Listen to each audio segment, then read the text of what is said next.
Në kuadër të programit kombëtar Rilindja Urbane e qyteteve tona, edhe në Lezhë ka nisur puna për rehabilitimin e gjithë rrjetit infrastrukturor në segmentin hyrës Rotondo Ura e Drinit.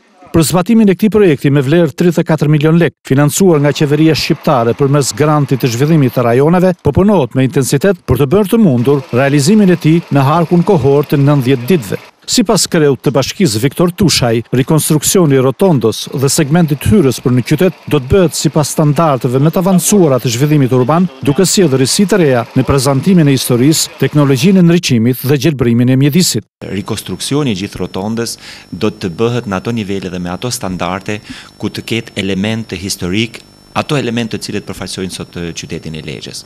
Do të vazhdohet me përmirësimin e të gjithë infrastrukturës së gjelbrimit deri tek ura e qytetit, me përmirësimin e trotuarëve të qytetit.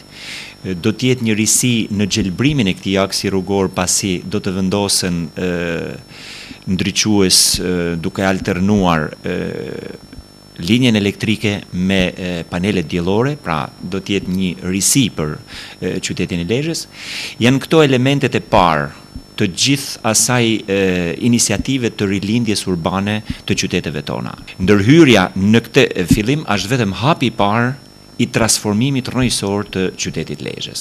Ndërkohë, janë bërë të gjitha përgatitjet e duhura për të nisur nga puna për zbatimin e projektit tjetër të rëndësishëm të rikonstruksionit të rrugëve, lulishteve e shesheve kryesore të qytetit të Lezhës, për të cilin buxheti i shtetit ka investuar $3 milion.